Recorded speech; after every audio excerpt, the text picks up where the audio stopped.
Está entrando no ar mais um Prosa Boa. Uma boa noite para você, meu amigo, para você, minha amiga, que sempre acompanha o nosso Prosa Boa. E hoje vai ser aquela prosa especial. Vamos falar de fé, vamos falar de amor, vamos falar de Deus e de muitas coisas interessantes que talvez você não saiba, né?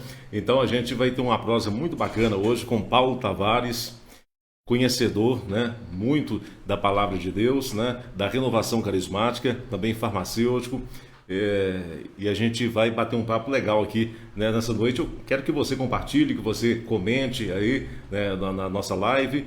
Boa noite, Paulo. Prazer estar recebendo você aqui na nosso prosa boa dessa noite, né? Eu fiquei muito feliz por você aceitar o nosso convite. Oi, Adriano, boa noite para você, boa noite a todos que nos acompanham. É com muita satisfação que eu acolhi o seu convite. É uma honra a gente estar aqui nessa transmissão que já é tão querida, já é tão bem comentada e que a gente possa ter esses minutinhos de conversa tranquila. E estou aí à disposição sua, do pessoal que está acompanhando a live. Eu queria que você contasse um pouquinho da sua história, né? Como você chegou em Itamandiba, né? Como você entrou na renovação carismática e o que a renovação carismática representa para Itamandiba. Perfeito, Adriano. Então, meu nome é Paulo Tavares dos Santos, né? Como o pessoal me conhece muito aí, Paulo Tavares. Eu sempre morei lá em Diamantina, embora eu nasci na zona rural de Felício dos Santos, ali na região de Três Fronteiras. Eu até comentava com o Adriano que, embora o meu registro está como senador Modestino, a gente não sabe bem se a região pertencia a Itamandiba, a Felício dos Santos ou senador. Tanto é que o local tem esse nome Três Fronteiras porque os municípios se encontram. Então, é como se diz, né? Na prática eu sou um pouco de cada. Mas desde criança eu sempre morei lá em Diamantina. E durante a minha infância, levei uma infância comum, como qualquer criança, estudando. E muito novo também, ainda com 13 anos, a convite de um dos donos de uma rádio, eu comecei a fazer um programa infantil, né? E depois do programa infantil a gente foi apresentando outros programas. Estou vendo que você tem um time de locutor. Pois é, pelo menos um pouco, né? Então, eu passei por todas as emissoras de rádio lá em Diamantina. Depois, devido a outros compromissos, eu não continuei, fui estudar. Também durante um certo tempo eu pensava na possibilidade de seguir um caminho vocacional no sacerdócio. Eu entendi que não era esse o caminho. Fiz a faculdade de farmácia lá na UFVJM. Depois que eu me formei em farmácia e bioquímica, trabalhei alguns meses em Carbonita e logo depois vim para Itamandiba. A intenção nem era ficar muito tempo, ia ficar um período e partir para outras cidades, mas eu me adequei bem aqui, gosto muito do povo da cidade de Itamandiba, tanto pelo lado da fé, que o povo em Itamandiba tem uma fé muito bonita, né? Falando não só os católicos, os evangélicos também, a gente percebe que as pessoas levam bem a sério a fé. Isso é muito bonito. E isso tudo me contagiou, né? Claro, eu não sei o que Deus reserva para o futuro, mas por enquanto a gente está aí, já são 15 anos aqui na cidade e é realmente muito prazeroso estar aqui em Itamandiba. Eu creio que você prega também, né? Você é pregador, né? Sim, sim. E eu creio que você já viu muitas coisas acontecendo, o poder de Deus a manifestar ali na renovação carismática. Sim, é verdade. Eu comecei a minha caminhada na renovação carismática lá em Diamantina. Até me lembro o dia que eu participei da primeira reunião. Foi no dia 6 de setembro de 1994. Era bem adolescente. E eu estava vivendo um momento de muitos questionamentos, não questionamentos teológicos em relação à fé, mas à vida, coisa típica de adolescente. E como muitos adolescentes, é aquela coisa, o que eu faço da minha vida, o que é melhor para mim. E antes de participar desse primeiro grupo de oração lá em Diamantina, na catedral, alguém havia me passado umas fitas cassetes, na época tinha muito isso, da Canção Nova, Certo. do falecido padre Jonas Abib. E eu fiquei muito encantado com a maneira daquele padre pregar, aquele fervor. E eu que já tinha estudado um pouquinho o livro dos Atos dos Apóstolos, que é um livro da Bíblia, e já tinha tido contato com outras literaturas não bíblicas que falavam de como era o cristianismo no início, eu percebi naquele jeito do Padre Jonas, no jeito da Canção Nova, uma semelhança, aquele estilo de ser igreja lá do tempo de Jesus, que de ir mais ao encontro do povo, uma vida de fervor, de oração, de comunidade também. E isso me motivou a ir naquele grupo, naquela reunião do dia 6 de setembro. E foi uma noite muito interessante, porque realmente naquele momento de oração ali eu senti muito forte a presença de Deus, mais do que eu já tinha sentido em toda a minha vida. E eu me lembro que eu saí da catedral naquela noite com este pensamento: é isso que eu quero para a minha vida. E nisso eu comecei a participar de encontros. Logo depois eu fui num grande retiro de carnaval lá na Universidade Federal de Viçosa, porque lá eles promovem o chamado Seara. Inclusive teve agora no carnaval um encontro que reúne aí mais de 5.000 pessoas, principalmente jovens. E aquilo tudo foi alimentando a minha fé e o desejo de continuar nessa vivência da renovação carismática, né? A gente pode até explicar melhor para o pessoal depois o que é a renovação carismática, para as pessoas entenderem. Mas o que eu posso dizer é isso: através do grupo da renovação carismática, eu redescobri a minha fé católica, uma vez que o grupo é católico, e a partir disso aí a minha vivência na Igreja Católica se aprofundou. E você já presenciou assim o poder de Deus, o milagre acontecer assim? Já presenciou o milagre acontecer, né? Sim, várias vezes. Inclusive, nessa mesma noite que eu comecei a minha caminhada na renovação carismática, o pregador, na época, era o Miguel Martini, que até foi deputado estadual em Minas Gerais. Ele estava pregando. E eu fiquei ali admirado com aquela pregação dele, e ele começou um momento de oração onde ele dizia que Deus estava revelando, estava curando uma pessoa com curativos, com um problema nas pernas, e que não estava ali naquele momento.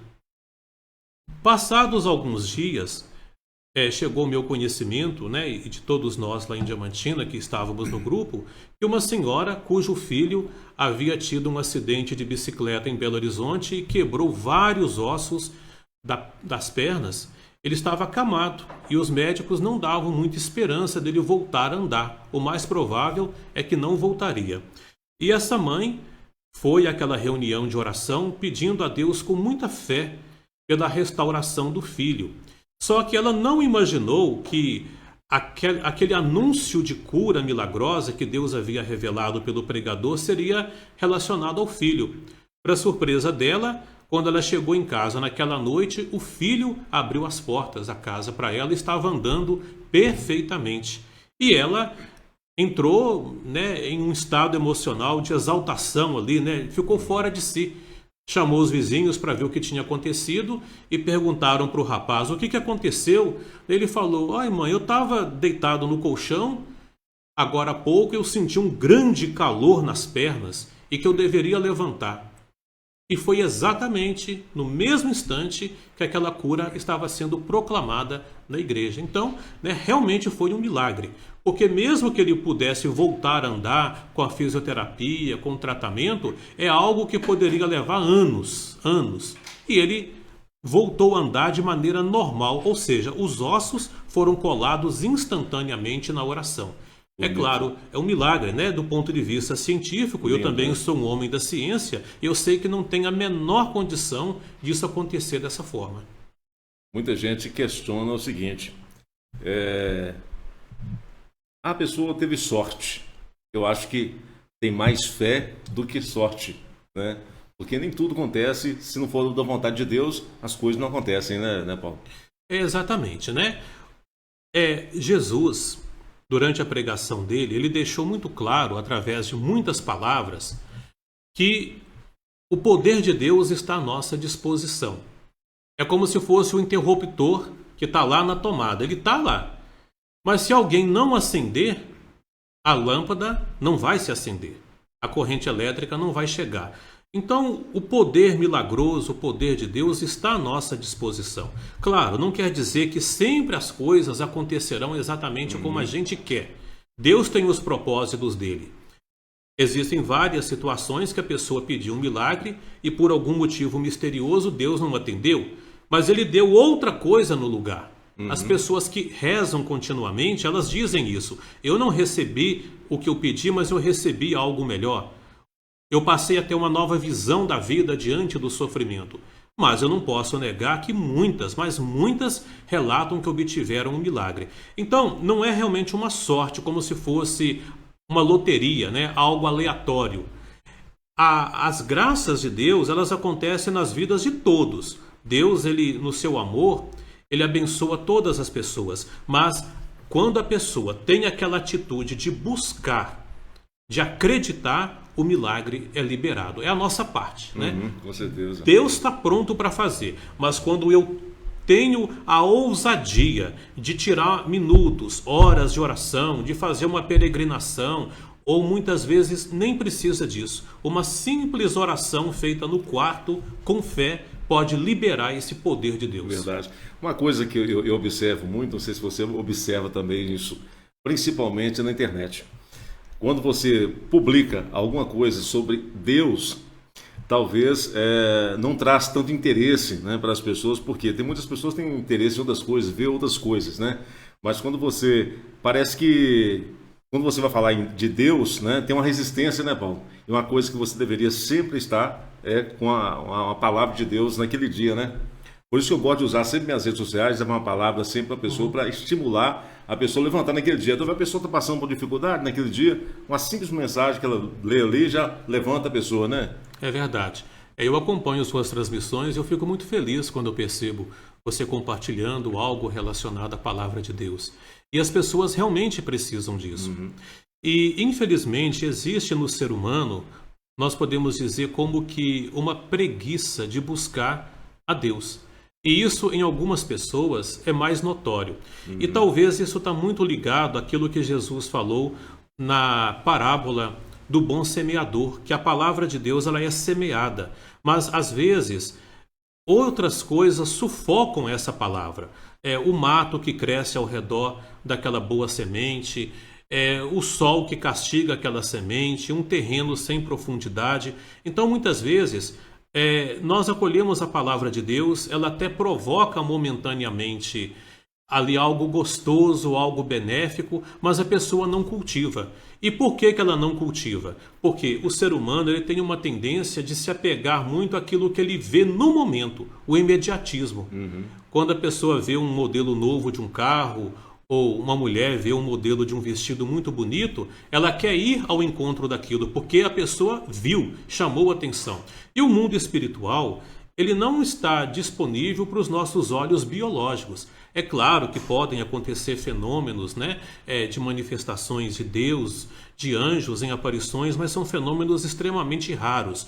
A maioria de nós, né, e eu me incluo nisso, eu nunca tive uma visão com os olhos biológicos, mas é uma visão da fé. Então, quando eu não me prendo ao aspecto de ter que enxergar com os olhos humanos, mas eu crer naquilo que Jesus falou, aí sim eu posso experimentar a graça. E as pessoas, elas são convidadas pelo próprio Jesus a deixar de olhar muito os aspectos externos da vida. É muito bonito nós vivemos a nossa vida social, a nossa vida humana, com tudo que diz respeito. Mas existe algo maior, né? Aquilo que a igreja chama de algo transcendente, que vai além da aparência. É onde nós encontramos a Deus. É a fé, fé manifestada no silêncio, na oração, no escutar o próprio Deus. A gente estava falando aqui, até fora do ar, eu não tenho o hábito, né, de ler a Bíblia, né? Eu acho que eu li muito pouco, né?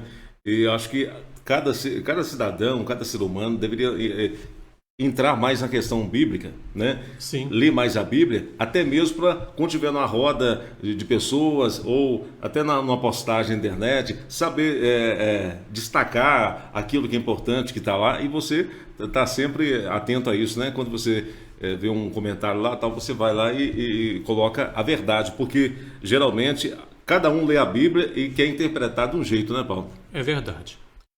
Esse talvez seja o grande desafio hoje no cristianismo, ou pelo menos um dos grandes desafios. Porque nós hoje vivemos uma realidade, até mesmo pelo fato de haver uma liberdade religiosa, o que é bonito, que cada pessoa é livre para seguir o que quer, mas as pessoas acham que podem pegar a Bíblia e interpretar segundo o que ela acha. E isso é um problema. Por quê? A Bíblia, uma vez que ela foi escrita, inspirada pelo Espírito Santo, ela precisa desse mesmo Espírito para nos ajudar a interpretar.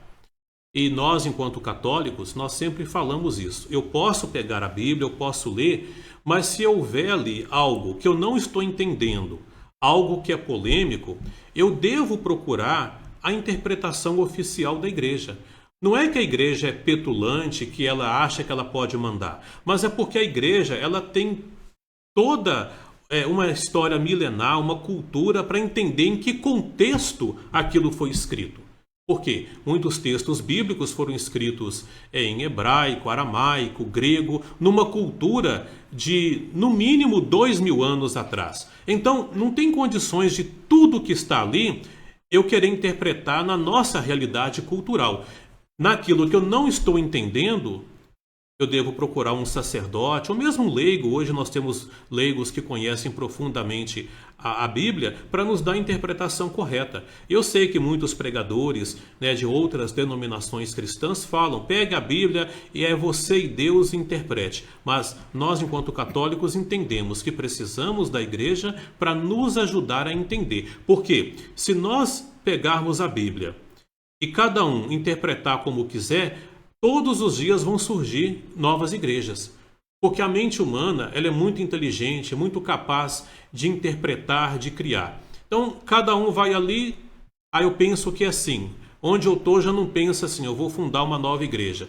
E isso vai ao contrário daquilo que Jesus ensinou. Que ele pediu o quê? Unidade, união. E é nítido que quando cada um quer interpretar a Bíblia segundo suas próprias conveniências, gera desunião. Aí é o efeito contrário daquilo que Deus quer. Deus quer união.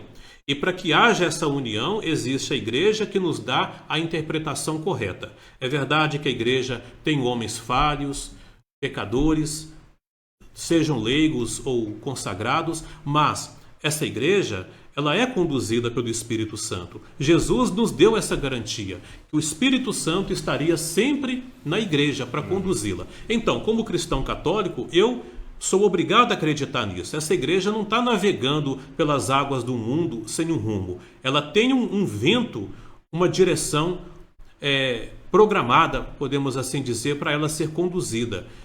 Então, eu acredito que as pessoas precisam sim ler a Bíblia, precisam ler no dia a dia, e cada um pode fazer isso livremente, mas eu sempre faço essa observação. Se tem algo que eu não estou entendendo, eu devo esclarecer. Na verdade, eu tenho obrigação de esclarecer aquilo que eu não estou entendendo e procurar nos lugares certos. A sensação que a gente está tendo, ultimamente, é que o amor está esfriando, Hoje você vê filho maltratar pai, pai maltratar filho, o filho maltratar. Outro dia eu estava passando na rua e eu vi a mãe chamando a atenção de um filho, E o filho, mãe, você era chata demais, conversa demais. A criança, eu acho que não tinha 10 anos. Eu falei assim, gente, como é que o amor vai esfriando assim, Que antigamente, um piscar de olhos de um pai e de uma mãe, a gente sabia, entendia, o que ele queria, que a gente saísse da sala, porque os adultos estavam conversando, E tinha conversa que não era adequada para a gente. Hoje em dia, o amor está cada vez assim esfriando, Paulo? E se a gente deixar isso dominar, vai perder as famílias, É verdade. E de maneira especial, de uns anos para cá, a gente tem notado essa rebelião contra a família. Isso aqui, ó. Exatamente. Exatamente, porque parece que depois, no final ali dos anos 90, quando o celular foi entrando, a gente nota que aquele clima de unir as famílias para bater papo foi acabando. E de maneira especial, talvez de uns 12 anos para cá, quando os smartphones entraram com tudo, as redes sociais, É comum estar ali uma reunião de família e cada um teclando no celular. Muitas vezes o pai está lhe dando um conselho bom para um filho, ele finge que está ouvindo. Ele está, na verdade, preocupado com o jogo online que está em andamento e outras coisas. E o pior de tudo, que muita coisa que está vindo pelas telas não são saudáveis, né? São reflexos de projetos anti-família. E como não está tendo esse calor humano, essa proximidade, o amor realmente vai se esgotando. Aquilo que deveria ser um grande amor dentro dos vínculos familiares vai se transformando o amor por conteúdo digital, né? Claro que tem conteúdos maravilhosos que podem até nos ajudar a amar, mas a partir do momento que eu substituo a convivência familiar por um telefone, um jogo, um Netflix, eu tenho que questionar. E aí podem chegar esses extremos, né? Esses extremos da família não ter valor, né? De um marido ver a mulher como algo descartável, deu um problema ali, já procura outra. Verdade. Né? Quer dizer, vivemos uma sociedade do descartável. Essa pessoa é interessante até ela me oferecer algo. De repente, hoje ela não já me oferece mais, eu descarto. A mesma coisa a mulher em relação ao marido, os filhos em relação aos pais. Né? Os pais passam a ser como que apenas provedores, para não dizer empregados dos filhos. A partir do momento que eles não veem utilidade nos pais, deixam para lá. Isso é muito triste. E nós, da Renovação Carismática, nós batemos muito nessa tecla da experiência com Deus para encher o nosso coração de amor. Porque é o amor que transforma todas as coisas. E quando nós deixamos o amor de Deus nos atingir, quando nós passamos pela experiência do amor de Deus, nós agimos como um espelho que reflete a luz do sol. Eu sempre gosto de dizer, não sou eu que amo, é Deus que ama, mas eu sou um espelho que reflete o amor de Deus. Mas se eu, enquanto esse espelho, não estiver exposto à luz do amor de Deus, eu não consigo refletir o amor. Aí nós chegamos, a partir desse raciocínio, em uma conclusão muito interessante. O ser humano tem a vocação para o amor. Mas a fonte do amor é Deus. Se ele não estiver conectado a essa fonte, ele não ama. Uma coisa leva a outra. A falta de espiritualidade é a causa dessa grande desgraça de desamor e ódio na sociedade. É muito pregado, tem que amar, tem que acolher, mas a gente nota que o ser humano é tão fraco que se ele não estiver envolvido com a fonte do amor, ele não consegue amar. Essa fraqueza que você está dizendo aí, estava me lembrando que agora, parece que a gente está tendo uma geração de pessoas fracas, né?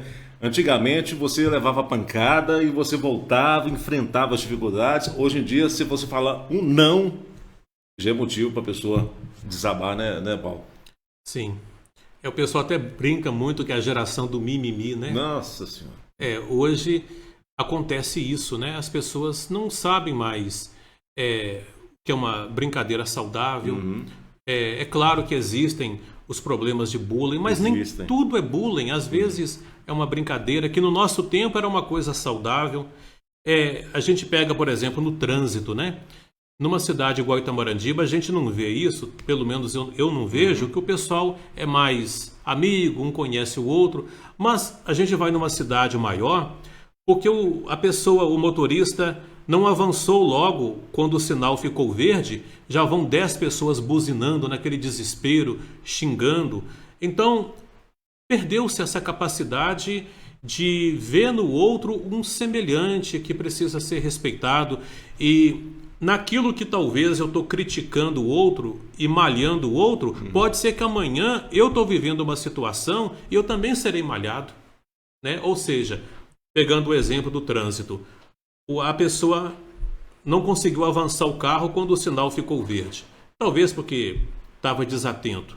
Aí alguém vai lá e xinga. Amanhã, aquele que xingou pode estar passando por uma situação dessa. Hoje em dia, o sentimento, o sofrer do outro não me comove, né? Então é complicado. E a gente, falando sobre isso, vou entrar numa parte polêmica aqui, que você explicasse para a gente um pouquinho. Não sei se você acompanhou, né, essa confusão que houve no carnaval agora. A Baby Consuelo parou o trio elétrico do Ivete Sangalo e disse que O Apocalipse está vindo, né? E o fim dos tempos estão vindo, né? Para a gente se preparar.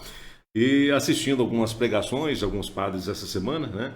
Eles dizendo que quem é cristão não deve levar isso em consideração, que Jesus não deixou marcado que dia e que hora que ele vai voltar, né? Como fica esse negócio? É Apocalipse, agora voltou de nossa onda, vai acabar o mundo, muita gente se preparando, tem gente fazendo túnel aí, reservando comida, como é que está esse negócio? Pois é. A gente percebe assim que as pessoas, às vezes, falam o que não devem e às vezes falam na hora que menos deve. Né? Essa cantora, o que acontece? Ela, sejamos realistas, não é uma pessoa preparada para falar do Apocalipse. Primeiro ponto, ela trouxe ali uma doutrina chamada doutrina do arrebatamento, que mesmo entre os evangélicos não é uma doutrina aceita. Os teólogos protestantes que seguem a linha de Martim Lutero, a grande maioria deles já rejeitou essa ideia de que a qualquer momento Deus iria fazer um arrebatamento, e eu não vou entrar em detalhes aqui, mas é como se uma grande parte das pessoas fosse subir logo para o céu.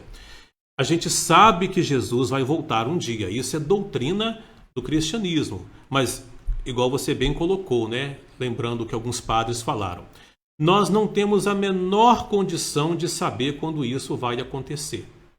Não temos a menor condição. Quando ele vier, é claro que muitos estarão aqui neste mundo, ele nos ensina isso, aqueles que já tiverem morrido serão novamente unidos para o julgamento universal, não que as pessoas estejam dormindo, né, igual algumas doutrinas pregam, elas já estão na eternidade, mas na volta de Jesus, todos serão unidos, e os que estão vivos, aí sim serão arrebatados, mas não é dessa forma como a Baby colocou, e o curioso é que ela marcou data, 5, 10 anos, é um absurdo isso. É igual quando chegou próximo do ano 2000. Muitas pessoas falavam que o mundo ia acabar. E não acabou. Então, o que eu digo para você, sempre que alguém vier com datas, sai fora. Porque não procede isso. Aí o que aconteceu? Eu não vou dizer que a cantora estava com má intenção. Ela quis ali levar aquilo que ela acredita. Ela acredita que isso vai acontecer. Até penso que seja uma fé momentânea, porque ela vai perceber que as coisas não são dessa forma. E a Ivete Sangalo foi pega de surpresa, ela interpretou aquela fala como se fosse uma destruição que iria acontecer e a intimidou. Aí ela usou aquela frase polêmica, né? Vamos macetar o Apocalipse. O que também é uma frase infeliz. E ela mesma depois tentou de alguma forma se retratar. Por quê? A fala da Baby, ela foi infeliz. Porque ela trouxe algo muito sério, que é o livro do Apocalipse, que merece todo o respeito, mas numa interpretação incorreta. E isso levou a Ivete Sangalo a falar também algo desrespeitoso, porque o Apocalipse é um livro sagrado, como que eu vou dizer, eu vou macetar o Apocalipse? Mas o que a gente tem que entender é o seguinte, aquela situação ali não serve para nós como referência de nada. Por quê? Era uma festa de carnaval, não era um ambiente para fazer nenhum tipo de reflexão, não era um momento oportuno e foi feito de uma forma inadequada. Então faltou sabedoria ali de ambas as partes. Verdade. Entrando nessa questão agora, nós estamos na quaresma, né? Ontem nós tivemos a quarta-feira de cinzas. Por que as pessoas têm mais temer essa quaresma? Por que a quaresma traz tanto sentimento de medo? Então, a quaresma é um tempo que a nossa Igreja Católica, ela oferece por inspiração de Deus para que nós possamos voltar mais à vida de oração. Se preparar mais, né? Se preparar também para a Semana Santa, que vem logo em seguida, mas também nos prepararmos melhor para a vida.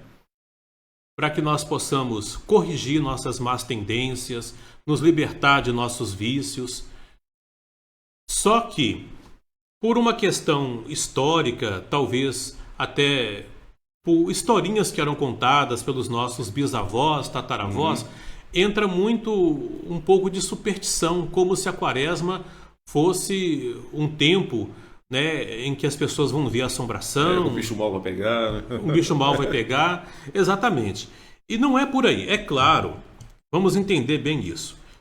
A quaresma, por ser um momento em que as pessoas estão tentando se voltar mais para Deus, pode acontecer uma batalha espiritual, porque as forças do mal, quando percebem que a pessoa está querendo se aproximar de Deus, elas atacam. O maligno ataca. Então, pode ser que surjam dificuldades, mas não necessariamente por ser quaresma, mas por causa da atitude da pessoa de estar querendo buscar mais a Deus. Porque em outra época do ano, se a pessoa se desperta para uma vida espiritual, ela pode ter esses problemas, né? Os grandes santos da igreja, eu poderia citar aqui, por exemplo, Santo Inácio de Loyola, Santo Agostinho, eles falam muito sobre esse processo de mudança de vida acompanhado de tribulações. Então, na quaresma, algumas pessoas relatam isso, mas é pelo fato de se estar buscando uma vida espiritual, e isso pode, como diz o povo, né? O inimigo quer segurar a pessoa para não mudar de vida. Resumindo, é isso. Mas a quaresma não é tempo de tristeza, eu digo isso para vocês, não é tempo de depressão. Deus não quer ninguém triste, Deus não quer ninguém cabisbaixo. Quando a igreja fala que é um tempo de recolhimento e oração, é no sentido de nós nos voltarmos para uma vida interior, de analisarmos o nosso comportamento, apresentarmos a Deus buscando uma mudança de vida. E isso, claro, é acompanhado de silêncio, reflexão, mas não tem nada a ver com andar triste, abatido. Porque Deus é o Deus da alegria, e Deus, ele não dá férias para a alegria dele na quaresma. Ele sempre é o Deus da alegria. Verdade.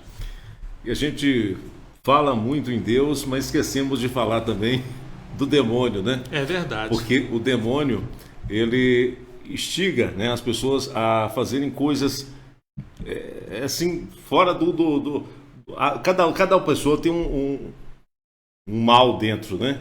É só não deixa transparecer isso, mas quando chega na hora, eu vou contar um caso aqui, né? Sim. Aí depois disso você vai explicar pra gente, né? Talvez você conheça essa parábola. Certa vez, um homem estava chegando perto de uma fazenda, né? E ele morava ali por perto também. Ele colocou um cavalo, né, ao lado ali, e ao fundo, né, tinha uma plantação de uns camponeses, né? Ele colocou esse cavalo lá, amarrou o cavalo, o demônio passou, assoprou no cavalo, o cavalo ficou agitado, arrebentou a corda e saiu quebrando tudo, né? Estragou toda aquela obra bonita que esse camponês estava fazendo. O camponês chegou, ficou nervoso demais, matou o cavalo, deu um tiro no cavalo. O dono do cavalo chegou, ficou nervoso demais porque o camponês matou o cavalo, foi lá, matou a esposa e matou o camponês. Os filhos do camponês chegando, né, ficaram nervosos com aquilo, foi na casa do dono do cavalo e matou o dono do cavalo. Os filhos chegando e vendo que o dono do cavalo tinha morrido, foi lá e matou também os filhos do camponês, e aquilo, né, dilacerou tudo. A polícia chegando, né, chegou e falou, mas o que é isso aqui, né? Isso aqui é obra do demônio. O demônio chegou e falou assim, não, eu não fiz nada, só soltei o cavalo, o resto quem fizer foi eles. Então, o seguinte, ele sopra, quem faz é a gente.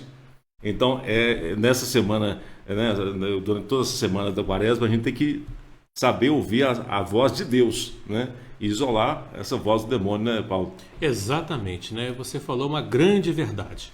O demônio, ele não nos obriga a nada. A nada. Ele apenas propõe. Cabe a nós aceitarmos ou não. E no mundo espiritual, acontece isso o tempo todo. Deus também não nos obriga a nada. Ele nos inspira, ele nos mostra o que fazer, cabe a nós acolhermos, decidirmos ou não. Eu tenho certeza que neste momento o demônio, né, ou os demônios, porque na verdade a gente fala no singular, mas são vários, né? A Sagrada Escritura diz que quando Lúcifer caiu do céu, ele arrastou uma terça parte das estrelas do céu. Inclusive está no livro do Apocalipse. Essa terça parte das estrelas do céu é para indicar o quê? Que não é a maioria, que um terço não é a maioria, mas é um número muito grande. Então são muitos anjos que acompanharam Lúcifer e se tornaram demônios. Isso é doutrina da Igreja Católica, está no Catecismo, está na Bíblia, todos podem conferir. E os demônios, eles atuam no mundo e neste momento, eu tenho certeza, eles estão atacando muitas pessoas. Verdade. Provocando discussões, mas igual você falou, ele não vai lá e faz acontecer o ato em si, ele inspira. Talvez neste momento tenha alguém que está com raiva de uma outra pessoa e está como que sentindo aquele desejo de ir lá pegar uma arma, dar um tiro. Sim. Quem sabe neste momento alguém nos arredores de Tamarandiba, até que está nos ouvindo, não está com esse pensamento. A pessoa fez isso, eu vou dar um tiro. Provavelmente é o demônio que está por trás. Mas o demônio não vai pegar a arma e apertar. Cabe à pessoa fazer isso. Jesus falou que o maligno, né, o demônio, veio para roubar, matar e destruir. Ele trabalha 24 horas por dia, ele não dorme, não tem sede, não tem fome. Ele trabalha o tempo todo tentando levar os filhos de Deus a romperem a comunhão com Deus, para viverem nas trevas neste mundo, viverem na maldade, na impureza, para depois, quando terminar a nossa vida, a gente continuar nas trevas, né? Para falar de uma maneira bem suave, né? Vocês entendem o que eu quero dizer. A pessoa que optou em viver nas trevas neste mundo, será que seria justo ela viver na luz depois da morte? Não, a menos que ela se arrependa. Né? Porque, na verdade, quando a gente fala de Jesus, de igreja, a gente tem que deixar claro isso. Não há pecado que não possa ser perdoado. Deus está pronto para perdoar a todos, todos. Por mais que a pessoa tenha dado ouvidos ao demônio e feito o que ele fez uma vida toda, 100 anos, a misericórdia de Deus é tão grande que se a pessoa se arrepende, ele está pronto para perdoar. Mas se a pessoa não quer mudar de vida, ela quer insistir no erro, este mesmo Deus que é misericordioso e que quer nos salvar, ele é justo. Então a justiça de Deus o obriga a deixar a pessoa colher aquilo que ela plantou. Se ela disse não à luz, ela disse não ao reino dos céus, ela fez a escolha dela. É lamentável, mas isso pode acontecer. Por isso a quaresma é um tempo onde Jesus fala conosco: convertei-vos e crede no Evangelho. É essa conversão que não é simplesmente pela força humana, é pela graça de Deus. É uma disposição humana. Eu tenho que querer, eu tenho que determinar. Mas se eu busco em Deus a força do seu Espírito, aí sim nós conseguimos a mudança de vida. Às vezes não é fácil. Tem certos hábitos, certos vícios, e quando eu falo vício, eu não estou falando aqui necessariamente de cigarro, bebida. Vício no sentido de algo ruim que eu me habituei a fazer. Por exemplo, a pessoa que fofoca muito, vive preocupada com a vida alheia, falando, é um vício. É um vício. Você tá doido. Então é preciso lutar contra isso. É verdade. E é interessante você falar sobre isso, porque Lúcifer era um anjo. Um né? anjo. E Deus deu poderes para ele, né? E ele quis se tornar maior do que Deus. Aí Sim. Deus mandou que ele descesse, né? Exatamente. Nós não sabemos exatamente o que aconteceu lá no céu, né? Mas alguma coisa aconteceu no sentido de Lúcifer querer ser igual a Deus. Ele se colocou numa situação onde ele confrontou o próprio Deus. E daí a Sagrada Escritura, né, a Bíblia, vai dizer que o arcanjo Miguel posicionou-se a favor de Deus, e Miguel e os seus anjos expulsaram Lúcifer, e os outros anjos, essa terça parte, caiu. A gente fica muito pensativo em relação a isso, né? Mas por que Deus permitiu que o mal passasse a existir? Porque tudo começou a partir daquela batalha. O Catecismo da Igreja Católica, ele fala que essa ação diabólica no mundo é um mistério. Mas no final de tudo, quando passar o céu e a terra e estivermos junto de Deus, nós vamos entender o porquê. Mas uma coisa nós temos que deixar bem claro: Deus, por amar tanto, ele deu aos anjos e aos homens o livre-arbítrio. O livre-arbítrio é uma ação do amor de Deus. Ele poderia ter criado Lúcifer, os anjos e a nós como robôs, programados para fazer aquilo e pronto. Mas ele nos quis criar tão parecidos com ele que nos deu também a liberdade.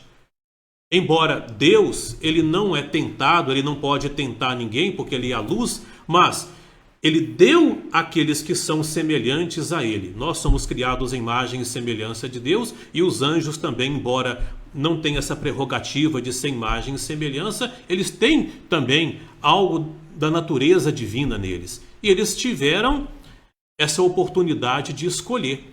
A teologia católica fala assim, que a inteligência de um anjo, ela é tão aguçada, tão profunda, muito além da inteligência humana, que quando um anjo toma uma decisão, ele não volta mais atrás.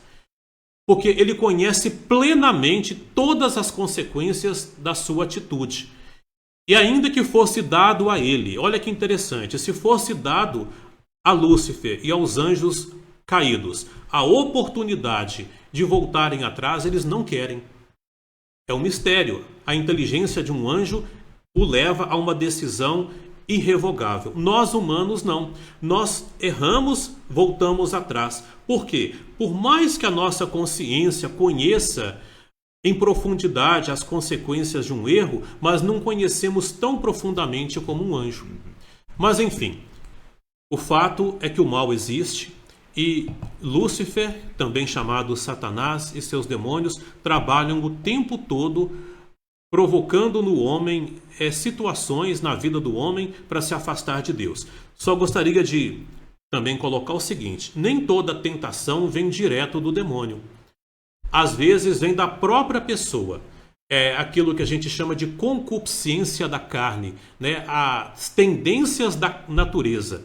Tem pessoas que carregam em si uma doença espiritual do orgulho, da vaidade, da impureza, da violência, da preguiça, e ela está sendo continuamente tentada pela sua própria natureza. Mas ela pode vencer isso com a graça de Deus. E além do demônio e da carne, nós temos um outro tentador, um outro inimigo, que é o mundo. O mundo não é no sentido do planeta Terra. Quando a gente fala mundo, é a realidade social. A realidade social, com tudo que o mundo oferece, também é uma fonte de tentação. Então nós temos 3 inimigos para nós derrotarmos. O demônio, a carne, ou seja, nossas más tendências, e o mundo. Mas com a graça de Deus, com muita luta, a gente consegue. Pois é, mas aí vem a pergunta, como viver nesse mundo com tanto pecado, né? Tudo que você vai fazer é pecado, né? E tem que seguir as leis de Deus. Como viver nesse mundo com tanta coisa que é pecado? É um grande desafio, né? É um grande desafio. Desafio. As tentações batem a porta a qualquer momento. E nós temos que entender o seguinte. Você que nos acompanha, se você quiser andar nos caminhos de Deus, com somente a sua força, você não vai conseguir. Por mais boa vontade que você tenha, você vai começar bem, daqui a pouco você vai cair. Só tem um jeito, é termos uma vida de espiritualidade. As pessoas, quando falam em oração, elas pensam assim, eu vou rezar, eu vou orar para Deus me dar uma cura, um carro, um emprego. Tudo isso é válido, Deus dá sim. Mas a oração, ela tem que ter o principal objetivo de nos unir a Deus para a gente ter a força. E aqui é interessante a gente abordar isso, porque essa força poderosa que vem de Deus e que nos dá a graça de vencer o pecado, vem pela ação do Espírito Santo. E é isso que na renovação carismática nós tanto trabalhamos nos grupos de oração. De nós buscarmos incessantemente a força do Espírito Santo. Pela manhã, durante o dia, ter momentos de oração em comunidade, num grupo de oração. Um dia tão grande, não missa. Quem pode tirar para Deus, né? Exatamente. E o interessante é que quando a gente se torna íntimo de Deus, nós começamos a ter aquele desejo de ficar mais tempo em oração. A gente começa a entender que o importante não é o que Deus vai dar, mas é a própria presença dele. Aí você talvez, você que me acompanha pode pensar, mas é possível sentir a presença de Deus? É. O incrível é que se a pessoa quer, se a pessoa busca e diz, Senhor, eu quero sentir sua presença, eu quero ser conduzido pelo seu Espírito, ela começa a ter verdadeiras experiências até sobrenaturais. E é o que leva muitas pessoas a abandonar todo um estilo de vida. Nós vemos pessoas de várias classes sociais, de vários países, de várias culturas que largam tudo por causa do evangelho. Por quê? Aconteceu alguma coisa. Não foi porque ela ganhou um carro de presente. Não foi porque ela ganhou na Mega Sena. Foi algo maior. Ela teve um encontro com Deus que a motivou a largar aquela vida velha e começar uma vida nova. Por isso, oração. Oração, oração, oração, gente. E a oração, ela não precisa ser bonita, né, bem feita. Uma coisa simples, né?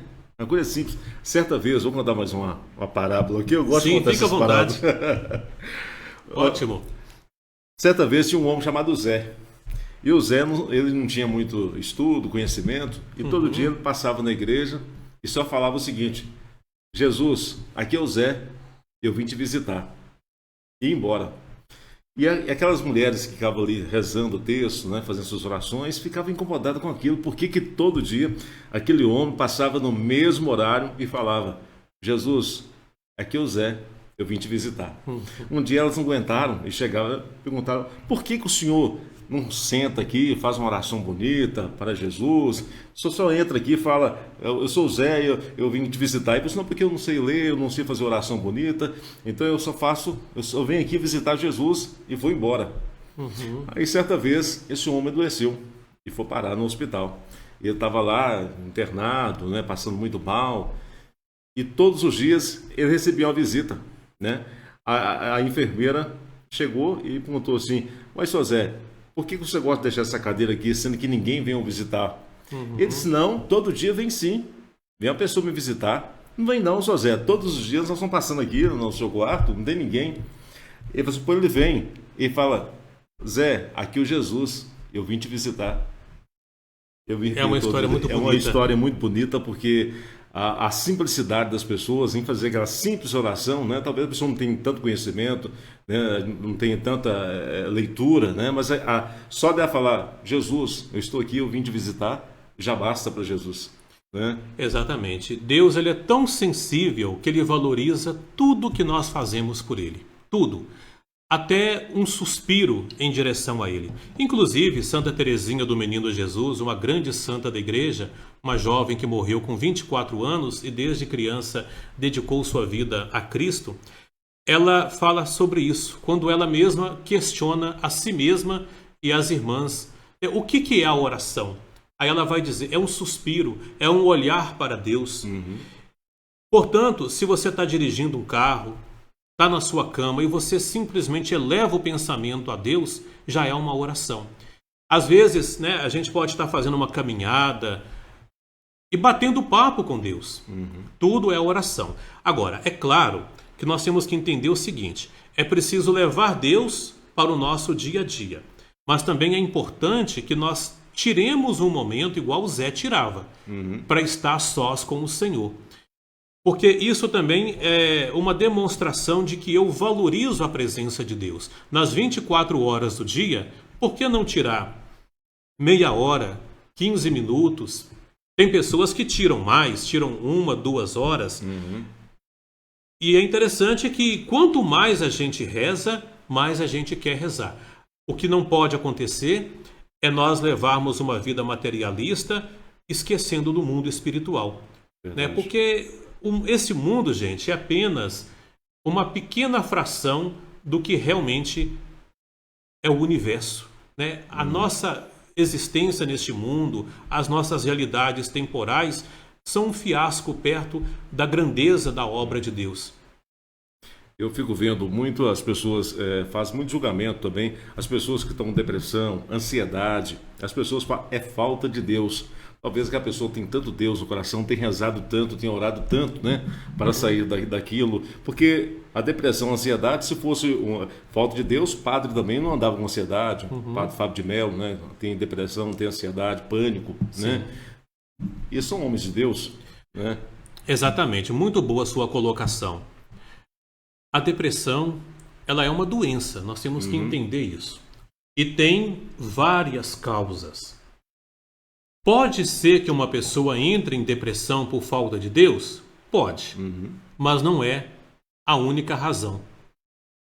Existem doenças físicas que podem desencadear uma depressão, problemas hormonais, Traumas psicológicos, que é a grande causa, né? Se você me perguntar qual a grande causa de depressão, traumas psicológicos. Talvez um trauma que a pessoa viveu lá na infância. Verdade. Talvez um trauma que a criança viveu ainda na barriga da mãe. Existe isso? Existe. Eu não sou psicólogo, mas eu leio sobre o assunto, eu tenho certeza que isso ocorre. Muitas vezes a mamãe está grávida, passa por uma experiência traumática, o bebê percebe tudo. Aquilo fica registrado no inconsciente da criança. A criança nasce, talvez leva uma infância já manifestando aquele trauma, mas às vezes não. Aquilo vai se manifestar na pré-adolescência, nos 12, 13 anos ou na vida adulta, através de comportamentos que prejudicam a ela mesma. Ou se não é um comportamento, mas emoções que ela não sabe explicar. Por que eu estou tão triste? Por que eu estou tão ansioso? Por isso, o que nós devemos fazer em relação àqueles que estão com depressão? Oferecer ajuda, companheirismo, fazer companhia e encaminhar para um tratamento, seja alguém religioso, católico, evangélico, budista, ateu. Essa pessoa, ela precisa de ajuda. E o tratamento psicológico é importante justamente para o psicólogo ajudar a chegar na raiz. Chegar na raiz e, de repente, ajudar a pessoa a lidar com aquilo. É um processo, às vezes, demorado, né? Mas os psicólogos estão preparados para isso. Quando existe um distúrbio na bioquímica da pessoa, é interessante que o médico psiquiatra entre com uma medicação, né? Nós não somos contra a medicação, nós da Renovação Carismática acreditamos no poder da oração de cura, nós oramos pela cura das pessoas, temos milhares ou milhões de pessoas dando testemunho pelo mundo afora que foram curadas na oração. Mas isso não quer dizer que os medicamentos que ajudam a combater a depressão devam ser rejeitados. E igual o Adriano falou de uma maneira bem interessante, né? Até padres entram em depressão e não são poucos não. Porque muitas vezes também aquela rotina na paróquia, as cobranças, o povo cobra muito dos padres e às vezes falta um pouco de solidariedade. Para com eles, né? Exatamente, a gente vê nos noticiários que às vezes um padre comete ali um vacilo e as pessoas não têm aquele olhar humano de compreender que ele é um ser humano. Ele errou, mas não quer dizer que ele vai permanecer no erro. Ter um olhar misericordioso. Então, isso tudo pode levar a uma pessoa de vida consagrada, né, um sacerdote, a uma situação de depressão. E também pelo histórico familiar, igual eu falei, doenças genéticas. Então, a depressão está aí. É um grande problema. Pode ser, sim, provocada meramente por uma falta de Deus. Pode, mas não é a única saída. Mas, independente da causa, eu sempre gosto de falar isso, independente da causa, a oração é bem-vinda. Se a pessoa está com depressão, ansiedade ou outro problema, por fatores psicológicos, fatores hormonais, deficiência de alguma substância química, serotonina, dopamina, noradrenalina, seja um trauma psicológico, quando a pessoa é levada a Jesus, ele toca nessa pessoa.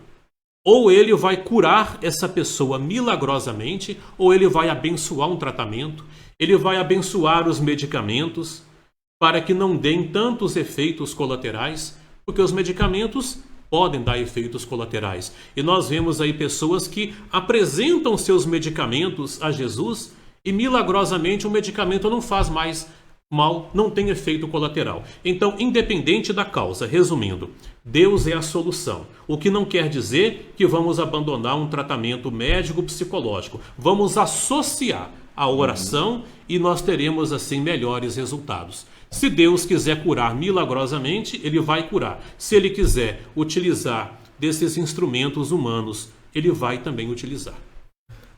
Paulo, 1 hora, eu te falei, 1 hora passa rápido demais. Muito rápido, né? de papo. Eu queria que você deixasse aqui o horário dos seus encontros na Renovação Carismática, que dia? Certo. Então, aqui em Tamarandiba, nós temos vários grupos de oração O que eu participo com mais frequência na Igreja Nossa Senhora do Rosário, sempre às quartas-feiras, às 19 horas. Nós também temos o grupo Renascer em Cristo, da paróquia de São João Batista, que acontece normalmente na Igreja do Bom Jesus, mas como está em reforma agora, está acontecendo na Igreja de Santa Luzia. E me parece que esses últimos encontros têm acontecido na Igreja de São Francisco, lá no bairro São Geraldo. Nós temos vários grupos esparramados, né, pelo Brasil, pelo mundo, e eu só gostaria de aproveitar esse momento para deixar essa mensagem. A Renovação Carismática não é uma outra religião. Sim. Nós somos um grupo de católicos, fiéis ao Papa, fiéis aos bispos da Igreja. Os papas, desde João 23,